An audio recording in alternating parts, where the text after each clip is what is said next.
I had to go against what I knew on quizzes to say that the brain needed 130 grams of, no, it needs the energy equivalent of 130 grams. It does not need those 130 grams as sugar. It needs the energy equivalent, and up to 60–70% of that can be met with ketones. There's a small amount that does need to be met by glucose, but our bodies make it. So we strip the glycerol off the triglycerides, and we send that to the liver, and that becomes the sugar that our bodies need, the glucose that our bodies need. So can you imagine if somebody is eating exclusively meat, how much of that is getting converted? Because the proteins, the amino acids from proteins, can't be stored. So they get converted into glucose and put back out into the system. So it may only look like a small difference with a finger prick, but it's relentless. It's time after time after time. And if you're insulin sensitive, then the insulin stimulation that you get, I shouldn't say insulin stimulation, the rise in insulin that's associated with proteins, because proteins are anabolic. Yeah. So you get that rise in insulin that's associated with with all of them, even more so with dairy and egg proteins. And you know, and that, I think what some people look at is, well, it's not enough to suppress ketones. But I don't know. If you're doing the math and you're doing the tracking, you're going to see that rise in glucose.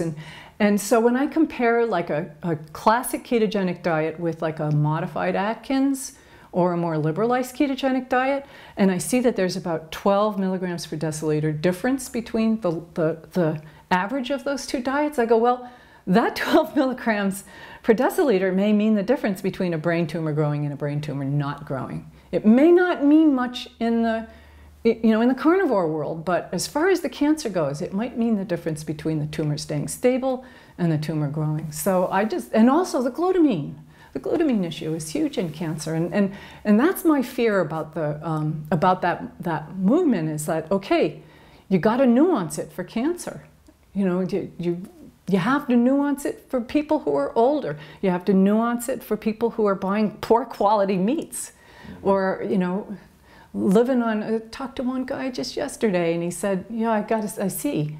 It's not just the foods. I thought I was doing okay on Atkins. I'd stop at Wendy's and I'd buy a burger and I'd throw away the bun. But now I understand that that's not really the best quality food that I could be eating, because we're doing so much better at home." Yeah, that may be keto from a macro perspective, but you were missing out on some of the other perspectives. So that 12 nanograms per DL, you were saying, is that glucose or was that insulin? You can't measure insulin in that way. That's glucose. So it's milligrams per deciliter. So it's like if you do a finger prick and you're in ketosis, and with a strict carbohydrate restriction, really rigorous carbohydrate restriction, you might see a number around 65 or 70. But if you're not, you might see a number around 85. And for the people that the athletes, is that going to matter? No, probably not. It's not going to matter, because they're not getting the spikes from the carb loading and all of that. So they're not doing that to their bodies. But as far as a brain tumor goes, that just may be enough stimulation to open up those pathways, plus the extra glutamine. And glutamine, I have to stress, is not just through protein-containing foods. Glutamine is also, cancer robs glutamine from its neighbors. That's not necessarily true for in a normal non-cancer person, although you do release a lot of glutamine through muscle breakdown too. So when people are doing this for cancer, at least in the beginning, I do say, oh, please just stick to light or moderate exercise and leave the vigorous for later, just enough to stimulate and keep that muscle mass while you're going through your treatment. It seems like the glutamine world is somewhat controversial, because we know that, like you're talking about, cancer cells can utilize this, but glutamine does offer support for the GI tract. It does. So you talk about this in the book, and can you summarize what you the perspective? Yeah. Sure. It's I don't think there's a controversy around it. It's just that it's a double-edged sword. Like you said, we need it for immune function. We, our immune system in the gut is about 85% of our protection. So we don't want things, we want to have a really healthy gut. So That's one of the things that Tom Seyfried is really big on right now. He just needs the funding to get there. He says, he calls it the front door and the back door. So he says, it's one thing to shut down glucose coming in the front door. But if you leave the back door open, glutamine's going to get in. And, you know, and like I said, it's a double-edged sword. So you can't use drugs that are going to shut down every day this glutamine. So he's talking about pulsing it. So you do a certain, so the press part of this, he calls it press pulse therapy. So the press part of this is the diet. So you're pressing with the diet, and then you're pulsing. So you're pulsing with some things that are going to restrict glucose further, like 2-deoxyglucose, dichloroacetate, and then you're also coming in, you know, you let that door back open for a little bit and you close down the back door for the glutamine. And, you know, that he thinks is going to be where we can actually wipe out even stem cells doing that. So, so I really support his work. You know, I think this combination metabolic therapies makes so much more sense to me than attacking this time and this mutation that time, and now through what we've done, we've made another mutation there, and we're gonna, and now you're out of, you know. It makes me crazy. You look at drugs like, if I can name names, Opdivo and the commercial they have on TV, it's like the chance to live longer.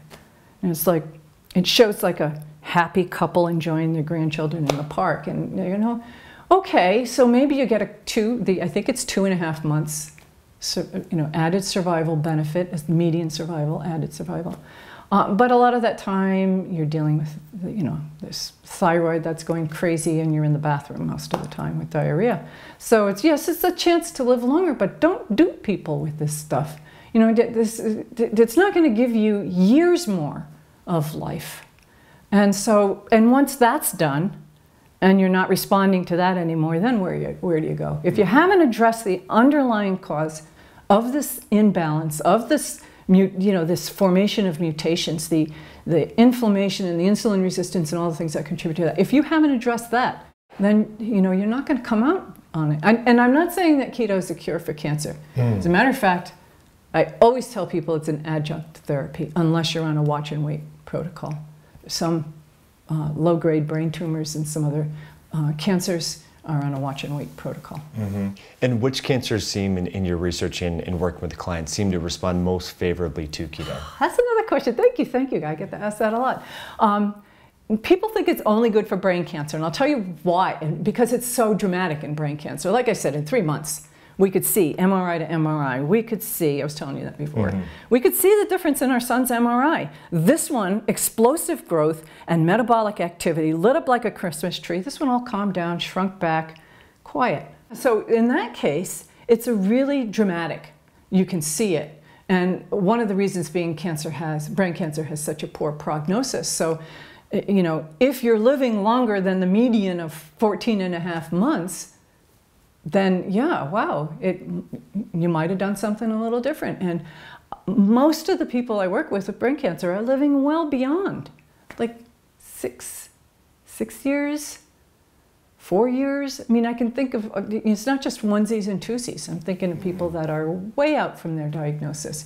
Wow. And they've all done something, and it's all been a little different. So I can't generalize as to what it was, but the thing that was the same between them all was limiting the protein and not falling prey to carb creep or even protein creep. So, you know, understanding, because maybe they got off track a little bit at one point, and then they got a bad MRI and they went right back to it. Wow. And they're doing well. Now, newly diagnosed breast cancer, you know, 15 years from now I can tell you whether or not it helped with newly diagnosed breast cancer. What I do know is that the whole lifestyle package that goes along, because it's not just about the diet, but if you're, you know, if you were physically inactive, had poor sleep, your circadian rhythms were off, your immune system was shot, you know, you had all these other things, obese, you know, all of those things going on, and then you get cancer. And if you change all of those things, then, you know, 15 years out, are you going to be the one, you know, you're going to be in that 14% that has the recurrence? Hopefully not, because you've changed, you've pulled yourself out of the herd, you've changed the the terrain, as some people call it in the naturopathic world. They call it the terrain. You've changed the terrain. It's not as conducive to cancer growth. You know, it's just, when I think of like looking back on what we did with our son, and the first, I mean, it didn't matter to us. It was all about the macros. We were giving him like ham every day, and you know, hot dogs, and you know, we were using soybean mayonnaise. We didn't know. We were just like trying to hit those macros, and then to see that, and then over time, it's like, well, no, we're not going to give them that. We're going to give them something a little better quality, and we're not going to use that mayonnaise anymore. We're going to use this instead. And then with the adults that I work with, then they start, like, when they get into this world, then they start finding people like you, and they start to, you know, to look at circadian rhythms, and they start to look at improving their sleep. Got your Oura ring on? Yep. Sleep was awful last night. There was some noisy thing in this Airbnb. Anyway, it's all good. Yeah, so they're making these other changes. And like I said about this guy that had done the Atkins diet in the past, and you know, and thought he was doing okay with eating Wendy burgers. You know, to make these changes, and even if it doesn't save your life, it's such a better life with what you have. And that was I mean, if I could stress one thing, we did a lot of things wrong in how we approached this with our son, because that was in 2007, and there wasn't this information, this explosion of information. But it gave us time, and it gave us good quality of lifetime. And we understood how precious every minute of that was. And we just like ditched our jobs, took our little guy to Mexico. I mean, we just did things that were important to us, and we wouldn't have had that time. We would have been in the hospital dealing with his, you know, crashing blood numbers and infections he was going to get from this palliative care. You know, we were going to be dealing with that instead of enjoying every moment on the beach. And some of those, I put some of those pictures on my website of our beach time together. And it wasn't just then.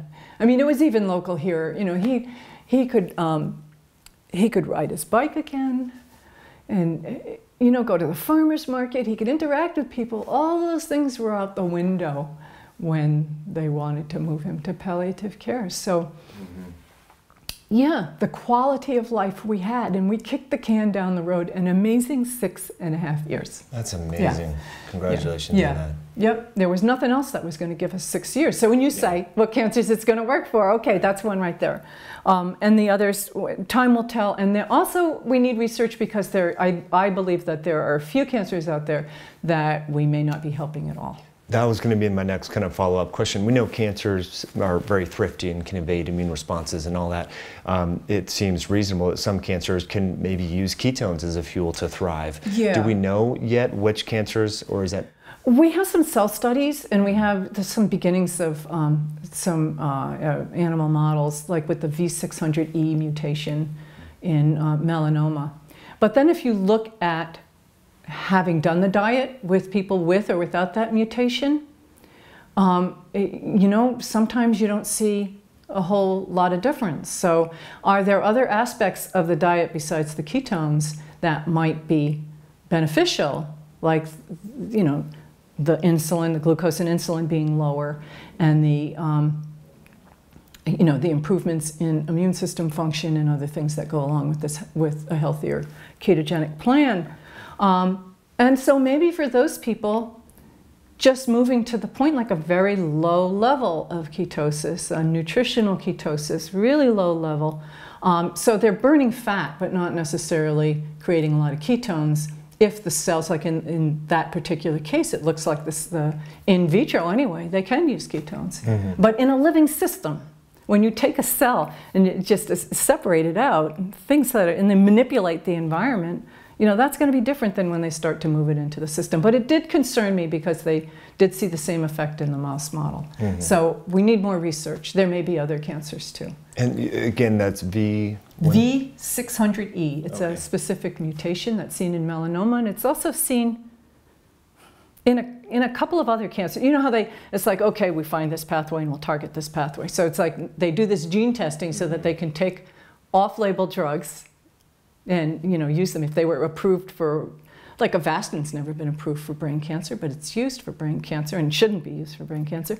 But anyway, they identify this genetic mutation, and now they can take a drug that was developed for that genetic mutation for another cancer, and they can justify and maybe even get reimbursement for using it for this cancer because it's the same mutation. So it really benefits the pharmaceutical companies to have a you know, because their clinical trial is like Opdivo is a good example. That was non-small cell lung cancer that had been previously treated with X, Y, and Z, and now you were at this point. But I have clients that have opted to take Opdivo for brain cancer or for other cancers that are not the lung cancer that it was developed for, and they get it. You know, if they can justify it to the insurance company, they get it paid for. And these things are like hundreds of thousands of dollars over a course of treatment. And the diet, people complain, you know, not us, but people just like, they say, oh, yours is an expensive diet. It's like, I eat less protein now and better quality than I ate before. So, you know, where's the added expense here? So I buy, you know, organic tomatoes instead. So where's the added expense here, especially when you think about you know, what it costs for diabetes drugs. You know, I just can't understand, you know, the 20-cent difference in broccoli or something. Yeah. You know, so. Well, and the increased productivity garnered from being keto will, you'll probably make more money, have more energy, quality of life is better. So fewer sick days, better recovery. And we both, for the first time, for me for the first time in like 30 years, I had the seasonal flu. And we bounced back. A couple days, kind of. Yeah, a couple days. The fatigue stayed with us for longer. The fatigue was there, but it wasn't as noticeable unless we were working out or taking a long walk or something. But I mean, being in our 60s and bouncing back like that, that's not really what's expected. Right. That's amazing. Yeah. Congratulations. Definitely want to dive a little bit more into cancer and kind of the landscape of traditional oncology, but you hit on something with the glycerol, and when fats are liberated from our own body fat, you mentioned that the triglycerides go into making ketones, and that glycerol can make glucose. I think that's a brilliant, and you have the charts and the science in the book, which is lovely for people. But so for the cells, like maybe I think there's some kidney cells, erythrocytes, right, and then retina. There's a few cells. Lens tissue. Yeah, it solely relies on glucose, and like I said, about 30% of brain tissue is reliant on glucose. Yeah. So our body has lactate. You can use lactate as well. Okay. So we shouldn't be too scared about, you know, going for extended periods of time, maybe for therapeutic reasons, fasting and or very low carb. Our body has the ability, the safeguard mechanisms to make glucose for these cells. Yeah. It's built in. Yep. Gosh, and you know, fasting is another one of those things that in my book and in working with people that I throw in a lot of caveats. And you know, when somebody gets diagnosed with cancer, quite often they are just so overwhelmed, so freaked out by this diagnosis, and they want to act immediately. This whole process of getting rid of it is taking too long, and they come on the diet, and they come on this thing about fasting, and they think that they can just do this like 12-day fast and the cancer is going to go away. So maybe 12-day fast might help as far as prevention and wiping out cells before they start to actually build up to the point where they are a cancer. But once you have the cancer, you can impact that, like I said, angiogenesis. You can do the housekeeping with fasting. That's going to clear out a lot of dead cells. But there's no reason for me to think that there aren't going to be a few of these little microscopic ones floating around. And so you got to figure out some other strategy for dealing with them long term. And you know, when people go in different directions, they can combine ketogenic diet with, you know, conventional care. Sometimes that's real tricky. Or they can combine it with alternative. I guess it just rips my heart up when I see somebody with a really curable cancer, like with a surgery, who could do a fast for, you know, even if it was a week fast or a 5-day fast before they went in for the surgery. I mean, we just today, actually just a few days ago, a paper got accepted, GBM. Glioblastoma multiforme, a really aggressive form of brain cancer, case study, clinic in Egypt. And I was working with the authors on this. And that guy did a 72-hour fast, and he did 900 calories a day ketogenic prior to his resection, and he had a good resection. And also the tumor that they resected had different histology than the normally resected glioblastoma. When they find it, they go, oh, we got to get this out right away, go right in, take it out. So when you compare something that was removed immediately to something that was removed after only a few weeks of a ketogenic diet, a low-calorie, carb restrict, you know, like I said, just 72-hour and then this, and you look at those and you go, something's going on here. Already in that short period of time. And I think that was one of the strong points of the paper. The editors wanted us to kind of tone it down a little bit because they thought, it was like, oh, you can't be sure that that's why you saw that. But just look at the people that know how to look at the tissue, they can look at that and judge for themselves what the difference was. So I'm hoping that even though these are just case studies and they're not well controlled, and there's, and in Egypt they don't even do blood testing because they can't afford the materials for it. So even though there's a lot of flaws to this, when you keep looking at this stuff and you keep putting it out there and people keep sliding it under the nose of people that know how to look at this, I'm hoping that over time that's going to make a difference in the right direction. Yeah, and information like your book and videos and all that is going to help people as well. One thing you talked about in the book that I think is interesting, you hit on it right there, how a prolonged fast may affect the stem cells and the precancerous cells. And if we want to compare kind of what happens with the traditional, blast it, kill it, oncological model, right? Sure. You might blast some of those cancer cells, but those lingering cells can adapt and they become stronger and will kind of get you on the back end. So I love that. I haven't heard it, read that before. I think that's brilliant. Can you kind of talk? I can use a perfect example from the brain tumor world, and that is that everyone with an aggressive stage 4 glioblastoma multiforme, GBM, is told that the standard of care is surgery followed by concurrent radiation and temozolomide, Temodar. So they're told that this is the standard of care. And yet the guy that came up with this protocol says, if you don't have this particular, if you're not a methylator, you don't have this particular thing going on, Temodar is really not going to give you even one extra day. Not even one extra day. Temodar actually improves outcomes in brain tumors by 2.5 months. So it gives you 2.5 months of time that you're on this drug and going to the clinic all the time. So, and anyway, the downside of Temodar, and this isn't, I'm convinced that they don't care because they're just happy with their 2.5 months. It's significant. It reaches a level of significance in brain tumor. But Temodar turns a tumor with 50 or 60 different mutations. That's what a GBM has, 50 or 60 different mutations in it. How are you going to target each one of those? But anyway, it takes that tumor and turns it into a tumor that can have upward of 1,000 mutations. Whoa. So hypermutation, it's true. It's not, I'm not just like speculating on this one. This is what it can do. And one of the people that I mentioned, the one that was 8 years out, since then they have figured out, I mean back then they didn't test for methylation, but since then figured out that she was a methylator, but she had the standard of care, she had a good resection, and they started her on the radiation and the chemotherapy, and a couple of weeks into it she developed an allergic reaction to the drug and couldn't continue with the drug. So that's when her husband was frantic looking and he found the diet and she went on the diet. What a blessing in disguise. I know. That's what I'm thinking. It's like if she had, would she be 8 years out if she had been able to tolerate that drug, or what would it have done? Right. But the thing, and I tell people this now when I start with a new client with brain tumor, I go, okay, if you go into that meeting and you hear this, oh, MGMT positive, you're a methylator, the drug is known to have a better response. We're talking that 2.5 months there. But they don't really say that. But if you go into that meeting and they don't mention that, you probably are not a methylator, because I can't think of a single time when it wasn't brought up if somebody was a methylator.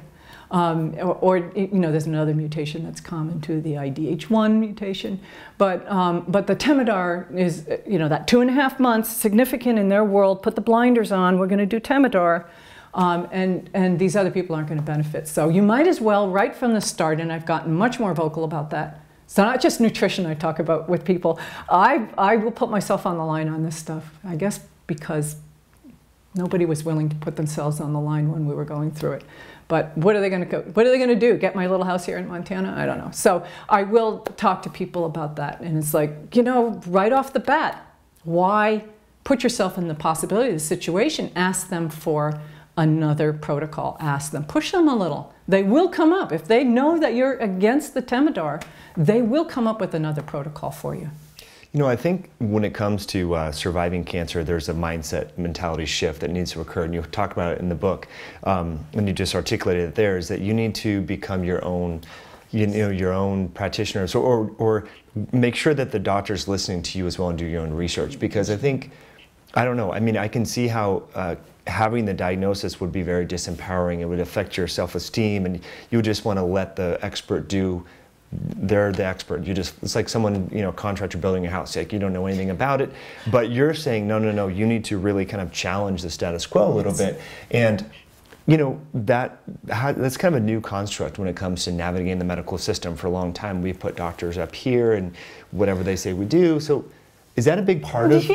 Yeah, it's a huge part. And I'd like to talk a little bit about that. But what you just said kicked me off in another direction, and that is, like 150 years ago, did you go to a doctor if you had a stomach ache? Did you go? I mean, they weren't there as a resource, especially in rural communities. There weren't those kinds of resources. So people were much more reliant on themselves and their families and their communities in order to deal with these health issues that came up. Yeah. But we've been trained out of that. At least my generation got trained out of that. We were told the doctors are the experts. They put up this wall. I'm sorry, but they do. I'm sorry for, to say that, but they put up this wall, and you're on one side and they're on the other side. And the families that are treated differently are they're doctors. They are doctors with cancer. And they are treated differently, there's no doubt about it. There's more respectful conversation going on between them. They're allowed more time with the oncologist. It's a whole different ballgame. And I understand why that happens. But for those of us who don't have those kinds of connections, yeah, it was a really hard thing for me to go into the oncology office, and advocate for a ketogenic diet for my son, and then be told that it was basically bullshit, and that, I should just go along with the herd. And, it was intimidating. But it was like, you're not telling me that there's anything wrong with doing it. You're just saying it's not going to work. Mm-hmm. So in the big picture, do I want to try something that you're saying isn't going to work, but it's your opinion? Maybe it'll work. And if it doesn't, what harm have I done? So, was that intuition, or was that research? Like, what compelled you to, have that conviction that no, this is a viable option? I wasn't convinced it was a viable option. It was a what do they call it, a Hail Mary pass or something? Like, I didn't know it was a viable option. But what I knew was that they were doing this diet with a population of kids who were not adults, because a lot of the research, all the research starts with adults and filters down, but they were doing this with a population of compromised kids and doing it for epilepsy, and they had a long history at that point. Yeah. And they had identified the side effects, they identified the protocol for using it, they knew how to do it, they knew how, there was a consensus statement on how to use this diet for epilepsy. So it's like, okay, if we play by these same rules, maybe we'll get some kind of slowdown here. Maybe we can just impact it enough so we get to have a breath and look at what we're going to do next. Well, there really wasn't another next for us, but we had, like I said, that over 6 years of having that extra quality of life time. Not all of it was good quality of life, but a lot of it was. Mm-hmm. So advocacy is a big part of it, and I sort of touch on it in my book, but I've done a couple of presentations now on Diet Skeptics and Saboteurs, and those are that's on my website, which is, I really like that one. It's geared for people who are having to go and talk to their doctors about it. It's empowering, is what it is. And then I did a TEDx talk, and that's online now too, and that's advocating for a therapeutic ketogenic diet in cancer. And I stress therapeutic there because I really don't think that like an Atkins diet is going to do it, for the reasons that I said. With Atkins people, they know how to cut the carbs, but they replace those carbs mostly with more protein. They don't really add a whole lot of fat. At least that's what the studies show. Mm. So it's a therapeutic keto, but I also see it as, you know, huge potential for those of us who are starting to feel the effects of that relentless, you know, march of aging. And I think that we can slow that down too. I mean, there is research on that in primates. And the awful thing that they did was stress in the studies. Oh yeah, well, we've done these studies now, and we found that it didn't really extend life. It's like, well, but did it extend the quality of life? These animals did not develop the chronic diseases that degrade life towards the end of life. So instead of being able to, instead of like developing these diseases and then just kind of limping off the cliff, I see it as, okay, so maybe you won't live one day longer. Maybe you will, but maybe you won't live one day longer, but you're going to be zooming off that cliff. You're not going to be limping. Hobbling with 5 medications and hearing aids and everything. Yeah. Just great point. Yeah. So the like we did with our son, if it can extend that good quality of lifetime, and for us it has. For my husband and I, it has. Actually, he's gotten visibly healthier over the time that he's been on the diet, and I feel much more mental clarity. I was feeling pretty foggy. I was getting to be pretty foggy, and I don't have that fogginess anymore. Yeah. And you had mentioned fasting before, and I kind of got off track there, so I'm going to bring it back to that for a minute. So there are some nuances. I don't like to see people fast if they are responsible for a child in their home, because sometimes they don't do it right and they get a little dizzy, or for other reasons they might get dizzy, lightheaded. They may not act responsibly in terms of the care of their children. So I say do it at a time when somebody else, another adult, can assess where you're at and be responsible for your children. So that's a real strong caveat for me, is protect your kids first. I remember reading that in the book last night. That's a great tip. I wouldn't have even thought of that. Yeah. So, you know, and then there are some people that just shouldn't fast. If you're cachexic in an anabolic state, fasting is not going to save you. So, you know, and the ketogenic diet is not a weight gain diet. When you think about its history, the ketogenic diet, you know, it mimics fasting. So fasting is a state of low nutrition availability.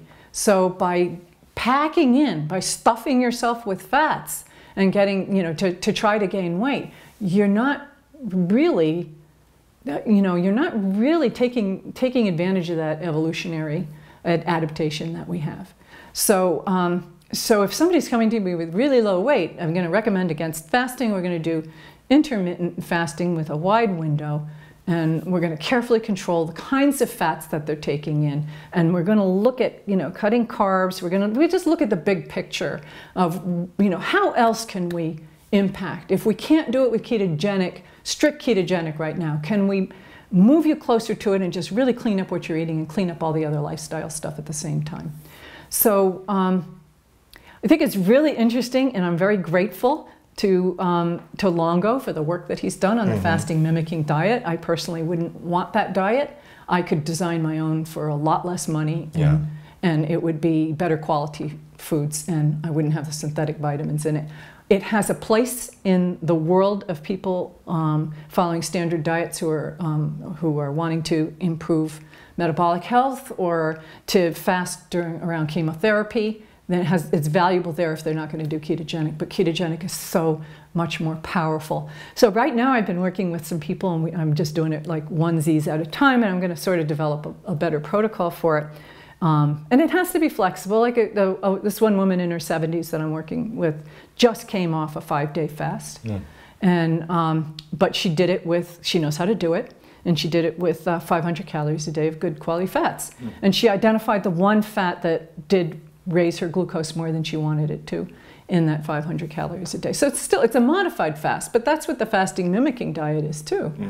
What fat was that, by the way, that raised your blood glucose? It was cocoa. It was cocoa butter. Coconut butter. Excuse me. There's a little bit of glucose in there. Yes, there is a little bit more glucose in that. Yeah. Interesting. So, yeah, and it was a significant raise, but she's had sensitivity to other things too. But she's in her 70s. She's low weight. Yeah, a total water-only fast would have been inappropriate, but she came out of this really good and feeling good. And hopefully it's going to impact, she's going to get some testing done, hopefully it's impacted her her markers. But the thing I was going to say about that Longo is that on his website, to sell this product, you just scroll down in this one, I can't remember the name of the page, but you scroll down and there's the charts that show like the impact that it had on IGF-1, the impact it has on stem cells, to do this type of fasting. So it's like, okay, now we've got the stats for it. You know, thank you. Customize your own higher quality. Customize your own, and expect that you're going to have at least as good a result as those charts. But those charts are just so beautiful, so easy to understand. Yeah. And good marketing. Yeah, good marketing. Yeah. Excellent marketing. And good research too. Yeah. Yes, I mean that was it was trial. Totally. Yeah. And you know, the proceeds are going towards more research. So I totally get the model and everything. But to commercialize, my wife has a food company, and it's very challenging to create healthy, stable food products that aren't loaded with stuff. So I totally understand the limitations and things there. One thing that comes up a lot, and you have a whole chapter on it in your book, is constipation. I wonder if we can, this interview has been amazing, by the way, Miriam. Can we finish off with the constipation? Because I think that's something that doesn't get talked about enough. And we know gut health is so important, and we want to be defecating and all that. So what are some key insights for constipation? Well, I put some stats in the book on that I got from Mayo Clinic on how prevalent it is in the population. And then when people hear about ketogenic diet, they hear it's constipating. So it's like, okay, it's not necessarily, it doesn't need to be any more constipating than where you were at before. So let's figure out where the sources are of this constipation. So one of the things I find is that people, they switch to using like almond milk, and almond milk is quite often fortified with calcium carbonate. Cut your stomach acid, contributes to constipation. Two things that you don't want to have happen in any diet, let alone a ketogenic diet. So you're there. Some people will like over supplement with psyllium husk, and it's like, oh God, you might be impacting your nutrient absorption doing that. So let's get a natural part of the food. If you can use flaxseed or chia seed, that's going to be a better fiber. And you get the fiber from avocados. I think there's like 7 grams of fiber in an avocado. Yeah. I think it's right up there. And you're getting it from, broccoli and lettuces, the different leafy lettuces. So you're getting some fiber, but I don't think we really need to overdo the fiber. It doesn't really, it may promote regularity, but it doesn't necessarily ease constipation. There's a big difference. And some of the soluble fibers might actually slow things down too much. Too. So, I don't push the fiber. It should be a natural part of your diet. But I do say, strengthen those abs. Strong abs, less constipation. A daily walk, less constipation. I know when I'm traveling that, if I don't get my normal routine in, it may not feel the same, but it's not even true constipation. If you're used to having 2 or 3 or 4 bowel movements a day with the foods you've been eating, count on the fact that you're not going to have that many because you're not creating as much waste. Yeah. So that's not necessarily a bad thing as long as you're not straining. And that's the other thing. It's like on the other end of the spectrum, people might have diarrhea, and I check their magnesium. So some magnesium supplements like oxide, poorly absorbed. Instead, they draw water into the colon. So they act just like any other stool softener would, and that can help ease constipation. So if they're constipated, I'm going to suggest adding magnesium rather than something else. Let's try this first. either magnesium oxide or, better yet, magnesium citrate, because that will still bring water into the stool, and that's a good magnesium supplement. And I think everybody needs magnesium. So, so yeah, it's like, okay, we'll try this dose. I have a whole sheet of like what these different magnesium supplements do, because for people who are experiencing the other problem, these won't soften stool, but these will soften stool right here. So that's another thing. How you sit on the toilet, you know, it makes a difference in you know, and whether or not you can deal with your constipation. But I say what you want to do is drink enough water, so it's still softener, take in enough salt during the day, keep your electrolytes in balance, keep your system running. It comes down to the same thing I said before. When you have muscles and, you know, doing what they're intended to do, it's whole body regulation instead of just picking one issue. Yeah, that's a great point. Yeah, so look at it through the network biology framework, Yes. basically, as a system. Yeah. Love it. All right, man, we could talk all day about this stuff, I'm sure. We have 3 final questions we've asked every guest now. We're at 220 something. What would be, speaking of the lifestyle, we want to get, you know, morning routines. We know successful people have kind of rituals and things they do every morning. I want to add a little slightly different spin because we're talking about cancer. If you were to give the advice to someone that was recently diagnosed with cancer or it has cancer themselves, what would be a morning routine you'd want them to start implementing? Like, okay. I'd like to see that they get up at approximately the same time every day, and that they drink some water when they get up. And if they drink coffee or tea, make it a bulletproof coffee or tea. And I don't mean the name brand stuff. I'm saying you can do it with, you know, some combination of fats and oils that's going to give you 2 or 2.5 tablespoons of fat in that one drink, you know, at a minimum. And allow that to delay your breakfast. Or your, I shouldn't call it breakfast, allow it to delay your first meal. And I know that's not realistic for some people because they have jobs and they have to do, well, and then maybe you get it to the point where you're delaying it to the lunch break. But fats will do that. And as a matter of fact, when somebody gets up in the morning and they have you know, a fasting blood glucose, if they drink one of these drinks a couple hours later, their glucose is actually lower.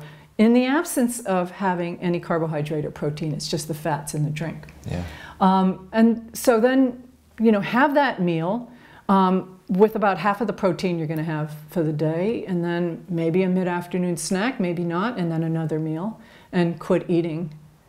If you're sort of middle-aged, quit eating at least 3 hours before bedtime. If you're moving up, I'd say 4.5 hours is even better. You know, we've really moved but we have the freedom to do that. We've really moved our mealtime much earlier. And it feels so much better going to bed at night. So then going to bed at a reasonable time and staying away from the computer. And I try to set a curfew of 8 o'clock for me, so that it gives me a couple hours before bedtime of not stressing myself at the computer, even though I have a blue light filter on it.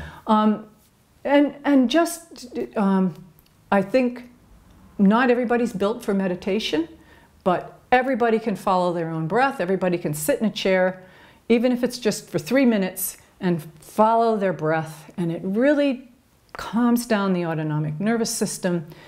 And people with cancer tend to have that hyped up for good reason. So, you know, developing this routine, paying attention to circadian rhythms, understanding your own body, tweaking all the little biohacks. That, you know, there's big biohacks too, but then there's the little ones. I mean, we've really cleaned up our physical environment. It's different than it was. We're more mindful of those things. So, you know, making a better, you got here somehow. And I don't care what it was that got you here, but it's what is going to be important is the next step. And are you going to make this commitment to trying this for a month and see how you feel? And if you're not feeling good, and you know, regardless of what's happening in your body, if you're not feeling good, this may not be something you want to continue. Or at that point you go, okay, I'm not feeling good, maybe I'm doing something wrong, and then trying to troubleshoot what it is that you're doing. And I meet with a lot of people in that situation. So I hope I've answered your question. That's brilliant. You've expanded it much greater and provided much more context, which is awesome. I love that. Herbert Benson wrote this book, The Relaxation Response. I read that in like 08, I think, and that's what kind of got me into meditation. But I think he studied outcomes in cancer patients and found a dramatic difference in those that, you know, maybe they're not meditating, but they're being present and mindful. And the other thing I think it does is it brings you to a place of, I can't call it acceptance, because that's not the right word. For some people it is acceptance, but the connotation there is that you're giving up, and I don't want it like that. But it brings people to a different place where they can look at their own life in the context of a bigger picture. And it's like, yes, we are all going to meet that fate someday. None of us is getting around that. Mm-hmm. So how we meet it, how we meet it, what we do from the point that we start thinking about it till we actually die.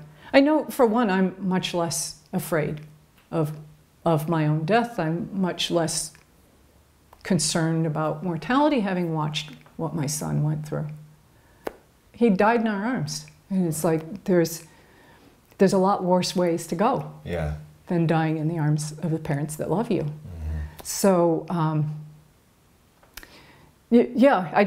but there are a lot of people that just aren't built for it, Mike, and so I say, just follow the breath, because it has the same effect. As a matter of fact, for people who just they just don't want to hear any of this spiritual stuff, they don't want any spiritual connotation to it at all, and that's relatively few. But I have this one video that I send them, and it's this very no-nonsense nurse. She looks like, like a I don't know, battalion leader or something, and she just sort of, this is what it's going to do, and this is how you do it. And it's 10 minutes. Wow. And I know that was one of the things I did with my son, is sometimes, I mean, I didn't have any time to take a shower most days, but I could find the time to just sit with him, my arms around him. He just loved that. And we would just both breathe together. We'd get our breathing in sync, and we'd talk about how our hearts were tied together with a big bow. Cool. And that was I'm so glad we got to that point. Mm-hmm. And I wouldn't have necessarily, except I was so aware of his mortality.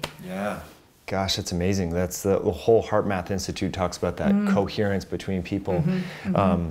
Have you read the book by Eugene O'Kelly, I believe, Chasing Daylight? No. He was a CEO of a big accounting firm, and was told, I think it was GBM, he had the summer to live. And he talks about creating perfect moments every day, and like a perfect moment, with your son like that. That's really profound. If I can say, it was 6 years ago this month that we were out on a panga, a little fishing boat in Mexico, in the Baja, and we were the only boat out there, flat, morning, and the pilot of the boat cut the engine, and a cow, a gray whale cow, came up to the boat, brought her baby up, pushed him up against the boat, and my son, we all took turns touching these magnificent animals. But you talk about a moment, finding a moment. That was our moment. So that's my place that I go to. That's the picture that's in the book. Mm-hmm. That's our son on the panga. Oh, okay. Yeah. I'll have to review that. On that day. It was March 12th, so it's like pretty close to. Wow, that's amazing. 6 years ago. Speaking of Mexico, one question we like to ask everyone is to try and figure out what's like your top resource when it comes to a herb nutrient or a supplement or just a whole food. So if you were going to travel to Mexico next month, to go on vacation, what's something that you would be in your suitcase that you just in my suitcase?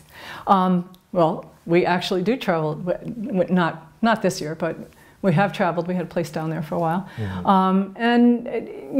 So I bring a multivite, but I don't take it every day. And I think fish oil is important, but sometimes you've got enough fish in Mexico, different than Montana. But as far as something I would have to, and you don't need the vitamin D. Right. Yay. It's covered magnesium. I think I take magnesium with me. K2 probably. I can't think of like specific. Are you a big MCT oil fan? Oh yeah, okay. Yeah. MCT and coconut oil. Mm-hmm. I take MCT powder with me wherever I go, because I sometimes need that boost. And actually, I take ketone supplements now with me when I travel, so I would probably put those in. That wasn't an option when we were doing it, but I would probably take those with me too. So, but mostly, it's much more fun to find what they have, find what you need, where you're at. Yeah. As long as you don't have a disease that you're trying to treat, and then you got to bring that stuff with you. Yeah, that's a great point. Awesome.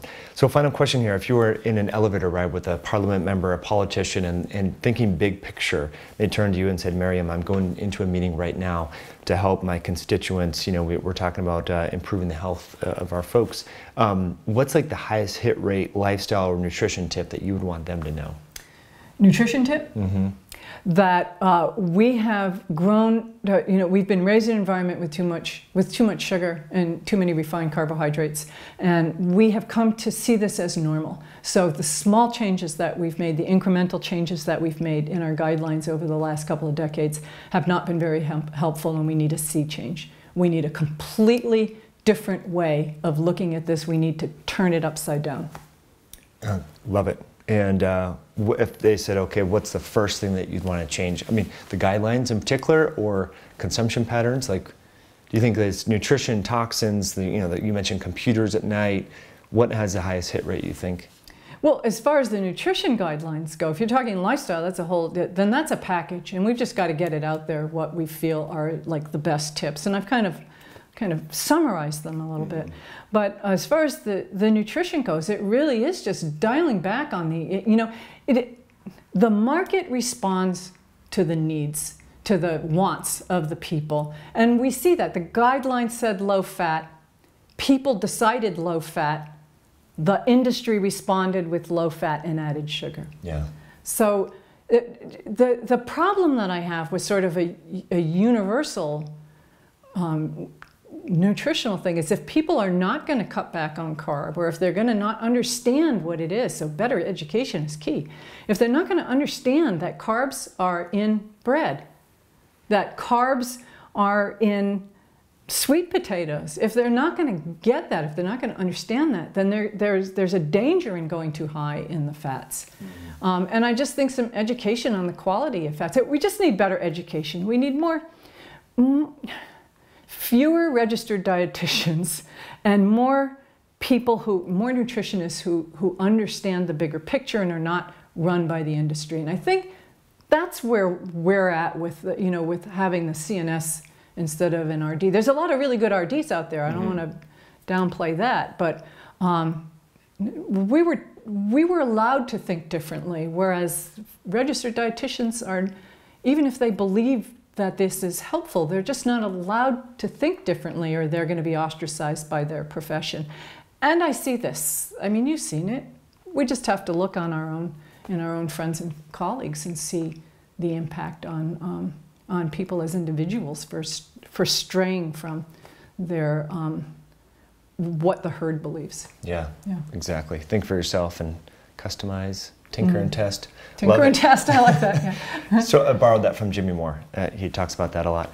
All right, so online resources, if people want to connect with you, I know you're active on social media and so forth. What's the best place if they're driving right now and they're writing down, where should they follow you? You know, dietarytherapies.com is my website. Okay. Awesome. Miriam, thank you so much for coming on the show and your great work.